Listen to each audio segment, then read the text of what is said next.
At the wedding rehearsal, my fiancé's so-called male best friend, Daniel Song, swaggered forward with a raised glass. To the bride, his grin was wicked. "Baby, once you're married, don't come knocking on my door for late-night company anymore, alright?" The bridesmaids burst out laughing. He slung an arm around Vanessa Summers, my soon-to-be bride, leaning in as if to kiss her. My jaw tightened. Catching my expression, he turned toward me, smirking. "And Adrian, poor guy looks like he's useless in bed. Better learn how to keep our Vanessa satisfied." Vanessa looped her arms around his neck, covering his mouth with a playful scold. "You filthy old man, don't talk nonsense." But he still planted a kiss on her cheek before grinning at me. "Relax, Adrian. Vanessa and I grew up together. Surely, you're not jealous?" I forced a smile. "Why would I be? After all, you're just friend." Gasps rippled through the room. Vanessa snuggled against my arm, eyes bright. "Adrian, you're so Gennaro." "Us? I thought you'd be the jealous type." Song Daniel laughed. "Exactly. All her exes were so petty. They couldn't handle me, so we made sure they dumped her." He gave her a sharp slap on the butt. "Remember that old saying? Brothers are like limbs, women are like clothes." "Vanessa, would you rather lose an arm or strip naked?" "Huh, don't forget, I've still got those baby photos of you." Vanessa swatted him away, giggling. "Stop touching me. My husband's right here." "Funny," Daniel shot back. "You weren't complaining when you were groping my abs before. You even traced circles with your hands. And I had a girlfriend then." He turned deliberately toward me. "So, Adrian, can you keep her satisfied?" That was enough. I seized his arm, my voice low and sharp. "Tell me, are you planning to repeat this tomorrow, at the real ceremony?" For once, he froze. "Yes. Today was only rehearsal. Tradition required both bride and groom to have a representative give a toast. Everything had been fine, until..." He opened his mouth. "What, you don't want me to?" His lips curled. He slammed his glass onto the table with a loud crack, silencing the hall. "Vanessa, your husband can't take a joke?" Everything I said was true. Vanessa looked between us, then quickly took my hand and smiled at him. "Sugar sweet.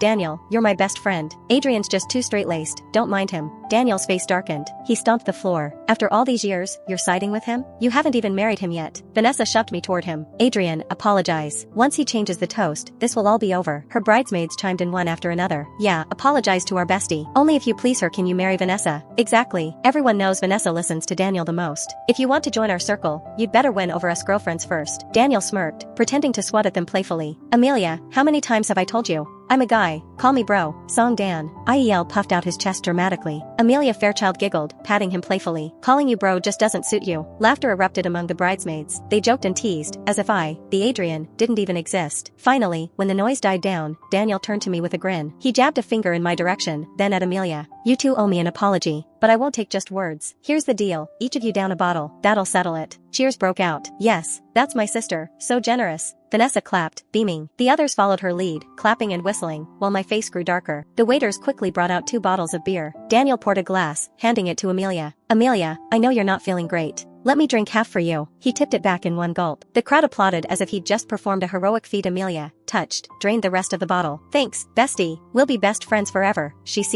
eared, throwing her arms around him. Then, as if rehearsed, every gaze turned to me. "Your turn, Adrian." Vanessa slipped an arm around my waist, her voice syrupy. "Don't call him that, call him brother-in-law." "Yes, brother-in-law, bottoms up." Vanessa leaned close, whispering in my ear, "Adrian, drink. Do it for me." I stared at her, unblinking. "Vanessa, you know I'm allergic to alcohol." She froze. The memory flickered in her eyes. Years ago, she'd been drinking with clients and called me for help. Her colleagues wouldn't let her leave unless I drank. To free her, I downed a full bottle of wine. She only got drunk. I almost died. The doctor said my organs nearly shut down. One more minute and I wouldn't have survived. When I was discharged, Vanessa had sworn through tears, "Adrian, I'll never let anyone force you to drink again." And now, just to entertain this so-called male best friend, she wanted me to do it again. Seeing my silence, Vanessa's smile faltered. She lowered our voice. "Don't make a scene. My friends are watching. It's just beer, low alcohol. Drink it, then go to the bathroom and throw it up. It won't hurt you." Her tone was coaxing, but her eyes gleamed with smugness. For the first time, I wondered if marrying her was a mistake. "Come on, brother-in-law," someone shouted. "Don't keep us waiting." Daniel laughed loud enough to shake the walls.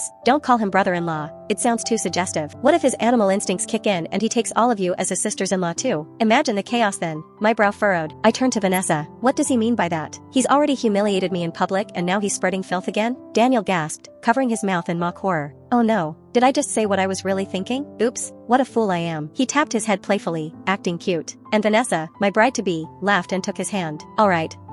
Your pig brain isn't smart to begin with. Don't make yourself look dumber." Daniel pinched her waist, feigning outrage. "Who are you calling a pig? If I'm the pig, then you're the piglet." They started bickering like a couple in love. My patience snapped. I picked up a bottle of beer. I lifted the beer bottle and said coldly, "You want me to drink to apologize? Fine, I'll drink." Daniel's grin widened. "Good. Finish this bottle and I'll forgive you." I raised the bottle and laughed. "Funny, I remember you just drank half a bottle for Amelia. So why don't you drink the other half, for me?" Before he could react, I appended the bottle. pouring its contents straight over his head. The banquet hall erupted. Screams rang against the ceiling as beer streamed down his hair, dripping onto his expensive suit. Daniel stood frozen, drenched, and humiliated. I didn't wait for the fallout. Ignoring the chaos behind me, I strode out, climbed into my car and drove straight home. When I opened the door, the house was draped in red silk and festive decorations, bright symbols of joy and union. But as I stood there, staring at it all, a suffocating heaviness pressed down on my chest. I slid down the wall, clutching my heart as tears spilled before I could stop them. This was supposed to be the happiest moment of my life. Yet why did it feel like the beginning of a nightmare? Memories crashed over me. Vanessa and I had met in college. At first, I only thought she was beautiful. When she confessed, I agreed almost casually. Then, disaster struck. My family's business teetered on the edge of bankruptcy, but Vanessa hadn't left. Instead, she emptied all her savings, offering them to my parents. When she saw I couldn't afford my usual designer belt, she worked part-time through summer and surprised me with a new one. I'll never forget the sight of her in a ridiculous mascot costume, handing me the gift with a shy smile. That day, I decided this was the woman I would marry. By some miracle, my family's business recovered. After graduation, my parents had doubts about her background, but I was adamant. No one else would do. Moved by my resolve, my parents gave her a branch company and bought us a luxury apartment downtown as a wedding gift. Tomorrow was supposed to be the beginning of our new life, but today, her so-called best friend had humiliated me in front of everyone, while Vanessa stood by his side. My stomach churned. I barely made it to the bathroom before vomiting. The front door slammed. Vanessa stormed in, her voice like a whip. "Adrian, who gave you the right to treat my best friend like that?" I was still retching over the sink, and her first words weren't concern for me but fury over him. I wiped my mouth, bitter laughter bubbling out. "So, this is what our marriage means to her." I turned, voice cold. "Best friend? Tell me, did he lose something down there? Or did you grow something? Otherwise, why are you treating him like he's your other half?" Vanessa's face burned red. She slapped me hard across the cheek. "ADR, Ian, shut your mouth." The sharp crack echoed in the silence. My pride flared as my cheek stung. "You hit me? For another man?" Her expression softened. She sighed, reaching to embrace me. "Baby, don't be mad. Daniel's just my childhood friend. There's nothing between us, I swear. Tomorrow is our wedding. Your parents spent so much effort. Don't let their hard work go to waste." Her lips curled in a playful smile, as if she could sweet-talk me into forgetting everything. I shoved her away. "Are you threatening me?" Vanessa shrugged. "Just stating facts. Besides, Daniel is one of my bridal parties. We can't exactly have a missing bridesmaid, can we?" I barked out a laugh. "I've never heard of a male bridesmaid in my life." She rolled her eyes. "There are plenty of things you've never heard of. Stop making a fuss." "Making a fuss?" My voice cracked with bitter laughter. "Last Valentine, I booked the best restaurant 6 months in advance. Then he called and you disappeared all night. That's just trivial too?"